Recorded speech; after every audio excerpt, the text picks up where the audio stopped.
ರಾಜ್ಯದಲ್ಲಿ ಬರದ ಛಾಯೆ ಆವರಿಸಿದೆ. ಜಲಾಶಯಗಳು ಖಾಲಿಯಾಗಿದ್ದು ಕುಡಿಯೋ ನೀರಿಗೆ ಪರದಾಡುವಂಥ ಪರಿಸ್ಥಿತಿ ನಿರ್ಮಾಣ ಆಗಿದೆ. ಬೆಳೆ ಮಾತನ್ನು ಕೇಳೋದೇ ಬೇಡ. ಅಂಥದ್ರಲ್ಲಿ ತಮಿಳುನಾಡಿಗೆ ದಿನನಿತ್ಯ 3500 ಕ್ಯೂಸೆಕ್ ನೀರು ಬಿಡುವಂತೆ ಕಾವೇರಿ ನೀರು ನಿಯಂತ್ರಣ ಸಮಿತಿ ಸೂಚನೆ ಕೊಟ್ಟಿದೆ. ಇದರಿಂದ ಕೆರಳಿರುವ ಮಂಡ್ಯದ ರೈತರು ಹಾಗೂ ಕನ್ನಡ ಪರ ಸಂಘಟನೆಗಳು ಬಂದ್ ಎಚ್ಚರಿಕೆ ಕೊಟ್ಟಿವೆ.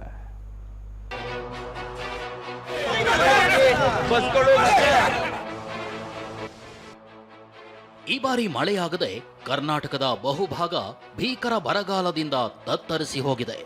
ಸಮರ್ಪಕವಾಗಿ ಮಳೆಯಾಗದೆ ಜಲಾಶಯಗಳೆಲ್ಲ ಬತ್ತಿ ಹೋಗಿವೆ. ಮಳೆಯನ್ನೇ ನಂಬಿ ಬಿತ್ತನೆ ಮಾಡಿರೋ ರೈತರು ಆಕಾಶದತ್ತ ಮುಖ ಮಾಡ್ತಿದ್ದಾರೆ. ಬಿತ್ತನೆ ಬೀಜ, ಗೊಬ್ಬರ, ಕೂಲಿ ಅಂತ ಲಕ್ಷಾಂತರ ರೂಪಾಯಿ ಖರ್ಚು ಮಾಡಿರೋ ಅನ್ನದಾತರು ತಲೆ ಮೇಲೆ ಕೈ ಹೊತ್ತು ಕೂತಿದ್ದಾರೆ. ಇಂಥದ್ರಲ್ಲಿ ಕಾವೇರಿ ನೀರು ನಿಯಂತ್ರಣ ಸಮಿತಿ ಬರದ ಗಾಯದ ಮೇಲೆ ಬರೆ ಎಳೆದಿದೆ. ಬರಗಾಲದಲ್ಲೇ ಕರ್ನಾಟಕಕ್ಕೆ ಬರೆ ಎಳೆದ ಕಾವೇರಿ ನೀರು ನಿಯಂತ್ರಣ ಸಮಿತಿ ತಮಿಳುನಾಡಿಗೆ ನಿತ್ಯ 3500 ಕ್ಯೂಸೆಕ್ ನೀರು ಬಿಡಲು ಸಿಡಬ್ಲ್ಯೂಆರ್ಸಿ ಸೂಚನೆ. ಕಾವೇರಿಯಿಂದ ಪ್ರತಿನಿತ್ಯ 3500 ಕ್ಯೂಸೆಕ್ ನೀರು ಬಿಡುಗಡೆ ಮಾಡಬೇಕು ಅಂತ ಸಿಡಬ್ಲ್ಯೂಆರ್ಸಿ ಸೂಚನೆ ನೀಡಿದೆ. ಅದು ಬರೋಬ್ಬರಿ 15 ದಿನಗಳ ಕಾಲ ಪಕ್ಕದ ತಮಿಳುನಾಡಿಗೆ ನೀರು ಬಿಡಲು ಸೂಚಿಸಲಾಗಿದೆ. ಈ ಬಗ್ಗೆ ದೆಹಲಿಯಲ್ಲಿ ಪ್ರತಿಕ್ರಿಯೆ ನೀಡಿದ ಜಲಸಂಪನ್ಮೂಲ ಸಚಿವ ರಾಮಲಿಂಗಾರೆಡ್ಡಿ, ನಮಗೆ ನೀರಿನ ಕೊರತೆ ಇದೆ, ಸಿಎಂ ಡಿಕೆ ಶಿವಕುಮಾರ್ ಜೊತೆ ಚರ್ಚೆ ಮಾಡಿ ನಿರ್ಧಾರ ಮಾಡ್ತೀವಿ ಅಂದ್ರು. ಅವರು 3500 ಕ್ಯೂಸೆಕ್ಸ್ ನೀರು 15 ದಿನಕ್ಕೆ ಬಿಡಿ ಅಂತ ಹೇಳಿದ್ದಾರೆ. ಹತ್ರ 4 TMC ಅಷ್ಟು ನಮಗೆ ನೀರು ಬೇಕಾಗುತ್ತೆ. 4 TMC ಅಷ್ಟು ಬೇಕಾಗುತ್ತೆ. 15 ದಿನ ಬಿಡಿ ಅಂತ ಹೇಳಿದ್ದಾರೆ. CWMAಗೆ ಅಪೀಲ್ ಹೋಗ್ಬೋದು, ಅದು ತೀರ್ಮಾನ ಮಾಡಬೇಕು. ಅಪೀಲ್ ಹೋಗ್ಬೇಕೋ ಬೇಡ ಅಂತ ಮುಖ್ಯಮಂತ್ರಿಗಳ ಹತ್ರ ಚರ್ಚೆ ಮಾಡಿ ತೀರ್ಮಾನ ತಗೊಳ್ತೀವಿ. ಮಂಡ್ಯದಲ್ಲಿ ಭುಗಿಲೆದ್ದ ರೈತರ ಆಕ್ರೋಶ. ಕರವೇ ಕರ್ನಾಟಕ ಬಂದ್ ಎಚ್ಚರಿಕೆ. ತಮಿಳುನಾಡಿಗೆ ನೀರು ಹರಿಸಲು ಸಿಡಬ್ಲ್ಯೂಆರ್ಸಿ ಆದೇಶದ ಬೆನ್ನಲ್ಲೇ ಮಂಡ್ಯದಲ್ಲಿ ಆಕ್ರೋಶ ಭುಗಿಲೆದ್ದಿದೆ. ಮಂಡ್ಯದ ಸಂಜಯ್ ವೃತ್ತದಲ್ಲಿ ಹೆದ್ದಾರಿ ತಡೆದು ರೈತರು ಆಕ್ರೋಶ ಹೊರಹಾಕಿದ್ದಾರೆ. ಅರಬೆತ್ತಲೆಯಾಗಿ ರಸ್ತೆ ಮೇಲೆ ಉರುಳು ಸೇವೆ ಮಾಡಿದ್ದಾರೆ. 15 ದಿವಸ 3.5 TMC ನೀರನ್ನ ಬಿಡ್ತಾವ್ರೆ, 3 ಕ್ಯೂಸೆಸ್ ನೀರನ್ನ ಬಿಡ್ತಾವ್ರೆ. ಅಲ್ಲಿರುವಂತ ನೀರಿನ ಸಾಮರ್ಥ್ಯ ಕಡಿಮೆ ಇದ್ರು ನಮ್ಮ ಬೆಳೆ ವಿಚಾರವಾಗಿ ಮರ್ತೇ ಬಿಟ್ಟವ್ರೆ ನಮ್ಮನ್ನ ಮಂಡ್ಯ ಜನತೆಗೆ. ಏನು KRS ನಿಂದ ಪ್ರತಿನಿತ್ಯ 3500 ಕ್ಯೂಸೆಕ್ 15 ದಿವಸದವರೆಗೆ 4.5 TMC ನೀರನ್ನ ತಮಿಳುನಾಡಿಗೆ ಹರಿಸಬೇಕು ಅಂತ ಏನೋ ಆದೇಶ ಮಾಡಿದೆ. ಇದು ಆದೇಶ ಸಂಪೂರ್ಣ ಅವೈಜ್ಞಾನಿಕವಾಗಿದೆ. ನಮ್ಮಲ್ಲೇ ನೀರಿಲ್ಲ, ತಮಿಳುನಾಡಿಗೆ ಬಿಟ್ರೆ ಸರಿ ಇರಲ್ಲ ಅಂತ ಕರವೇ ಅಧ್ಯಕ್ಷ ಪ್ರವೀಣ್ ಶೆಟ್ಟಿ ಗುಡುಗಿದ್ದಾರೆ. ತಮಿಳುನಾಡಿಗೆ 1 ಕ್ಯೂಸೆಕ್ ನೀರು ಕೂಡ ಬಿಡಬಾರದು, ತಮಿಳುನಾಡಿಗೆ ನೀರು ಬಿಟ್ರೆ ಕರ್ನಾಟಕ ಬಂದ್ ಮಾಡಬೇಕಾಗುತ್ತೆ ಅಂತ ಪ್ರವೀಣ್ ಶೆಟ್ಟಿ ಎಚ್ಚರಿಕೆ ನೀಡಿದ್ದಾರೆ. ವಾಟಾಳ್ ನಾಗರಾಜ್, ನಾರಾಯಣ್ ಗೌಡ್ರು, ಸಾರಾ ಗೋವಿಂದ್ ಎಲ್ಲಾ ಸೇರಿ ಸಭೆ ಮಾಡ್ತೀವಿ ಅಂದಿದ್ದಾರೆ. ಒಂದು ಪಕ್ಷ ನೀರನ್ನು ಬಿಟ್ಟಿದ್ದೇ ಆದ್ರೆ ಯಾವುದೇ ಕಾರಣಕ್ಕೂ ಕನ್ನಡ ಪರ ಹೋರಾಟಗಾರರು, ರೈತ ಪರ ಹೋರಾಟಗಾರರು ಕೈಕಟ್ಟಿ ಕೂತ್ಕೊಳ್ಳಲ್ಲ. ವಾಟಾಳ್ ನಾಗರಾಜ್ ಅವರು, ಸಾರಾ ಗೋವಿಂದ್ ಅವರು, KR ಕುಮಾರ್ ಅವರು, ನಾರಾಯಣ್ ಗೌಡ್ರು ಎಲ್ಲರೂ ಸಹ ಸೇರಿ ಒಟ್ಟಿಗೆ ಸೇರಿ ಮಾತಾಡಿ ಇದ್ರ ಬಗ್ಗೆ ದೊಡ್ಡ ಚರ್ಚೆಯನ್ನು ಮಾಡ್ತೀವಿ. ತಮಿಳುನಾಡಿಗೆ ನೀರು ಬಿಟ್ರೆ 1991ರ ರೀತಿಯಲ್ಲಿ ಕಾವೇರಿ ಸಂಘರ್ಷ ನಡೆಯಲಿದೆ. ಮುಂದಾಗೋ ಅನಾಹುತಗಳಿಗೆ ರಾಜ್ಯ ಸರ್ಕಾರವೇ ಹೊಣೆ ಅಂತ ಕರವೇ ಅಧ್ಯಕ್ಷ ನಾರಾಯಣ್ ಗೌಡ ಎಚ್ಚರಿಕೆ ನೀಡಿದ್ದಾರೆ. ಬಾರಿ ಕ್ರಾಂತಿಕಾರಿ ಹೋರಾಟಗಳನ್ನ ಮಾಡಬೇಕಾಗತ್ತೆ. ಮುಂದೆ ಆಗುವ 91 ಬಹುಶಃ ನೆನ್ಪಿಟ್ಕೊಳ್ಳಿ, 91ರಲ್ಲಿ ಆದಂತ ಕರ್ನಾಟಕದ ಅವತ್ತಿನ ಕಾವೇರಿಯ ಸಂಘರ್ಷ ಮತ್ತೆ ಮರುಕಳಿಸಬಾರ್ದು ಅನ್ನೋದಾದ್ರೆ ರಾಜ್ಯ ಸರ್ಕಾರ ಸರಿಯಾದ ತೀರ್ಮಾನಕ್ಕೆ ಬರಬೇಕು ಅಂತ ಹೇಳಿ ನಾನು ಹೇಳಲಿಕ್ಕೆ ಇಷ್ಟಪಡ್ತೀನಿ. ಸಿಡಬ್ಲ್ಯೂಆರ್ಸಿ ಸೂಚನೆ ಬಗ್ಗೆ ಬೆಳಗಾವಿಯಲ್ಲಿ ಮಾತನಾಡಿದ ಸಚಿವ ಯತೀಂದ್ರ ಸಿದ್ದರಾಮಯ್ಯ, ಅವ್ರ ನೀರನ್ನು ಕೊಡಬೇಕಾದ ಅನಿವಾರ್ಯತೆ ನಮಗಿದೆ, ಮುಖ್ಯಮಂತ್ರಿಗಳು ಏನು ಹೇಳ್ತಾರೋ ಅದರ ಮೇಲೆ ನಿಂತಿದೆ ಅಂದ್ರು. ಅವ್ರ ಶೇರ್ ಏನಿದೆ ಕೊಡಬೇಕಾದಂಥ ಅನಿವಾರ್ಯತೆ ನಮ್ಮಲ್ಲಿ ಇದೆ. ಬಟ್ ಆದರೂ ಕೂಡ ಸರ್ಕಾರ ಏನು ನಿರ್ಧಾರ ತೆಗೆದುಕೊಳ್ಳುತ್ತೆ ನನಗಿನ್ನೂ ಗೊತ್ತಿಲ್ಲ.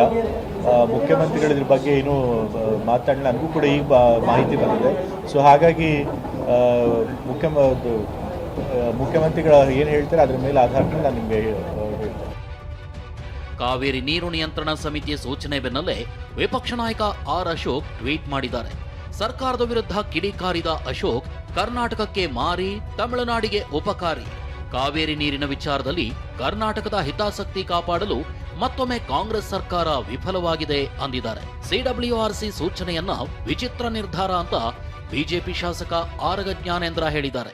ಕೋರ್ಟ್ ಅಥವಾ ಪ್ರಾಧಿಕಾರದ ಮುಂದೆ ಸರ್ಕಾರ ಸರಿಯಾಗಿ ವಾದ ಮಾಡ್ತಿಲ್ಲ ಅಂತ ಆರೋಪಿಸಿದ್ದಾರೆ. ಇದ್ರ ಎದುರುಗಡೆ ಸರಿಯಾದಂಥ ಒಂದು ರೀತಿಯಲ್ಲಿ ಆರ್ಗ್ಯುಮೆಂಟ್ ಮಾಡುತ್ತಾ ಇಲ್ಲ ಅಂತ ನಂಗೆ ಅನಿಸುತ್ತೆ. ಈಗ ಮಳೆ ಆಗದೇ ಇದ್ದರೂ ಕೂಡ ನೀರು ಬಿಡು ಅಂತ ಹೇಳಿದ್ರೆ ಎಲ್ಲಿಂದ ಕಣ್ಣೀರು ಬಿಡಬೇಕಷ್ಟೇ, ಬೇರೆ ಏನು ಮಾಡಲಿಕ್ಕಾಗೋದಿಲ್ಲ. ಹಾಗಾಗಿ ರಾಜ್ಯ ಸರ್ಕಾರದ ವೈಫಲ್ಯತೆ ಇದರಲ್ಲಿ ಎದ್ದು ಕಾಣುತ್ತೆ. ಇದೇ ವೇಳೆ ತಮಿಳುನಾಡು ಡ್ರಾಮಾ ಬಗ್ಗೆ ಮಂಡ್ಯ ಶಾಸಕ ಗಾಣಿಗ ರವಿ ರಿಯಾಲಿಟಿ ಚೆಕ್ ಮಾಡಿದ್ದಾರೆ. ತಮಿಳುನಾಡಿನಲ್ಲಿ ಕಾವೇರಿ ನೀರು ಸಮುದ್ರದ ಪಾಲಾಗ್ತಿದೆ. ತಮಿಳುನಾಡಿನ ಚಿದಂಬರಂನಲ್ಲಿ ಸಮುದ್ರಕ್ಕೆ ವ್ಯರ್ಥವಾಗಿ ನೀರು ಹೋಗ್ತಿದೆ ಅಂತ ವಿಡಿಯೋ ಮಾಡಿದ್ದಾರೆ. ನಾನು ಈಗ ತಮಿಳುನಾಡಿನ ಚಿದಂಬರಂ ಹತ್ರ 2 ಕಿಲೋಮೀಟರಲ್ಲಿ ಕಾವೇರಿ ನದಿ ಏನು ಕಡಲೂರಿಗೆ ಸಮುದ್ರ ಸೇರ್ತದೆ ಆ ಜಾಗದ ಹತ್ರ ನಿಂತಿದ್ದೀನಿ. ಇದು ಸ್ವಲ್ಪ ಆ ಕಡೆಗೆ ಇದು ಚಿದಂಬರಂ ಜಿಲ್ಲೆಯಲ್ಲಿ ನೋಡಿ, ಇಲ್ಲಿಂದ ಅಲ್ಲಿವರೆಗೂ ಕಾವೇರಿ ನದಿ ಹರಿಯುವಂಥ ದೊಡ್ಡ ಹೊಳೆ ಇದು ನಮ್ಮ ಕಾವೇರಿ ನದಿ. ನಾವು ನೀರಿಲ್ಲ ಏನೂ ಇಲ್ಲ ಅಂತ ಅಳ್ತಾ ಇದ್ದೀವಿ. ಸಮುದ್ರಕ್ಕೆ ನೋಡಿ ನೀರು ಹೆಂಗೆ ಹೋಗ್ತಾ ಇದೆ. ಇನ್ನು ಕಾವೇರಿ ನದಿ ನೀರು ಹಂಚಿಕೆ ವಿಚಾರವಾಗಿ ಆಗಸ್ಟ್ 3ರಂದು ಕರ್ನಾಟಕ ಮತ್ತು ತಮಿಳುನಾಡು ಸರ್ಕಾರಗಳ ನಡುವೆ ಮಾತುಕತೆ ನಡೆಯಲಿದೆ. ವಿಧಾನಸೌಧದ ಸಮ್ಮೇಳನ ಸಭಾಂಗಣದಲ್ಲಿ ಮಧ್ಯಾಹ್ನ 12 ಗಂಟೆಗೆ ಸಭೆ ನಡೆಯುವ ಸಾಧ್ಯತೆ ಹಿನ್ನೆಲೆ ಸ್ವಚ್ಛತೆ, ಎಸಿ ಕ್ಲೀನಿಂಗ್, ನೆಲಹಾಸು ಬದಲಾವಣೆ ಸೇರಿದಂತೆ ಸಿದ್ಧತೆ ಮಾಡಿಕೊಳ್ಳಲಾಗ್ತಿದೆ. ಸಭೆಯಲ್ಲಿ 2 ರಾಜ್ಯಗಳ ಸಚಿವರು ಮತ್ತು ಅಧಿಕಾರಿಗಳು ಸೇರಿ ಒಟ್ಟು 25 ಜನರಿಗೆ ಆಸನದ ವ್ಯವಸ್ಥೆ ಮಾಡಲಾಗ್ತಿದೆ. ಕಾವೇರಿ ನೀರು ಹಂಚಿಕೆ ವಿಚಾರವಾಗಿ ತಮಿಳುನಾಡು ಮತ್ತೆ ಖ್ಯಾತೆ ತೆಗೆದಿದ್ದು 14 ವರ್ಷಗಳ ಬಳಿಕ ಮತ್ತೆ ಉಭಯ ರಾಜ್ಯಗಳ ನಡುವೆ ಮಾತುಕತೆ ನಡೆಯಲಿದೆ. 2012ರಲ್ಲಿ ನವೆಂಬರ್ 29ರಂದು ಅಂದಿನ ಸಿಎಂಗಳಾಗಿದ್ದ ಜಗದೀಶ್ ಶೆಟ್ಟರ್, ಜಯಲಲಿತಾ ನಡುವೆ ಬೆಂಗಳೂರಿನಲ್ಲಿ ಮಾತುಕತೆ ನಡೆದಿತ್ತು. ಈ ವೇಳೆ 30 ಟಿಎಂಸಿ ನೀರು ಹರಿಸುವಂತೆ ಜಯಲಲಿತಾ ಒತ್ತಡ ಹೇರಿದ್ರು. ಆದರೆ ಜಯಲಲಿತಾ ಬೇಡಿಕೆಯನ್ನ ಜಗದೀಶ್ ಶೆಟ್ಟರ್ ತಿರಸ್ಕರಿಸಿದ್ರಿಂದ 3/4 ಗಂಟೆಯಲ್ಲೇ ಮಾತುಕತೆ ಮುರಿದು ಬಿದ್ದಿತ್ತು. ಮತ್ತೊಂದೆಡೆ ಮೇಕೆದಾಟು ಯೋಜನೆ ವಿಚಾರವಾಗಿಯೂ ತಮಿಳುನಾಡು ಸಿಎಂ ವಿಜಯ್ ಖ್ಯಾತೆ ತೆಗೆದಿದ್ದಾರೆ. ಮೇಕೆದಾಟು ಯೋಜನೆಗೆ ಕೆಳಪಾತ್ರದ ರಾಜ್ಯಗಳ ಒಪ್ಪಿಗೆ ಅಗತ್ಯವಿಲ್ಲ ಅಂತ ಜಲಶಕ್ತಿ ಸಚಿವರು ರಾಜ್ಯಸಭೆಯಲ್ಲಿ ಉತ್ತರ ನೀಡಿದ್ರು. ಇದಕ್ಕೆ ಪ್ರತಿಯಾಗಿ ಸಿಎಂ ವಿಜಯ್ ಪ್ರಧಾನಿ ನರೇಂದ್ರ ಮೋದಿಗೆ ಪತ್ರ ಬರೆದಿದ್ದಾರೆ. ಕೆಳಪಾತ್ರದ ರಾಜ್ಯಗಳ ಹಕ್ಕು ರಕ್ಷಿಸುವಂತೆ ಮೋದಿಗೆ ಪತ್ರದ ಮೂಲಕ ಆಗ್ರಹಿಸಿದ್ದಾರೆ. ಈ ಬಗ್ಗೆ ಮಾತನಾಡಿದ ಶಾಸಕ ಗಾಣಿಗ ರವಿ, ತಮಿಳುನಾಡು ಮೇಕೆದಾಟು ಡ್ಯಾಂಗೆ ಖ್ಯಾತೆ ತೆಗಿತಾಯಿತು, ಈಗ ಯಾವ ತೊಡಕು ಕೂಡ ಇರೋದಿಲ್ಲ ಅಂದಿದ್ದಾರೆ. ನಮ್ಮ ಭೂಮಿ ಅದೇನೋ ಅಂತಾರೆ, ಏನೋ ಒಂದು ಗಾದೆ ಇದೆ, ಕುಡಿಯೋ ನೀರಿಗೆ ಎಂಥ ನಾಯಕನ ಅದೇ ಆ ನಾಯಕನ ಅಪ್ಪಣೆ ಏನು ಅಂತ. ಇದನ್ನು ಬಿಡಬೇಕು ತಮಿಳುನಾಡಿನ ಮುಖ್ಯಮಂತ್ರಿಗಳು. ಒಳ್ಳೆ ಮನಸ್ಸಿಂದ ಕರ್ನಾಟಕಕ್ಕೆ ಬರ್ತೀನಿ ಅಂತ ಹೇಳಿದ್ರೆ ನಾವು ಸ್ವಾಗತ ಮಾಡ್ತೀವಿ. ನಮ್ಮ ಒಪ್ಪಿಗೆ. ತೀವ್ರ ಬರಗಾಲದ ನಡುವೆನೂ ಕಾವೇರಿ ನೀರಿಗಾಗಿ ತಮಿಳುನಾಡು ಖ್ಯಾತೆ ತೆಗೆದಿದೆ. ತಮಿಳುನಾಡಿನ ಈ ನಡೆ ಮಂಡ್ಯ ರೈತರನ್ನ ಕೆರಳಿಸಿದೆ. Bureau report, TV9.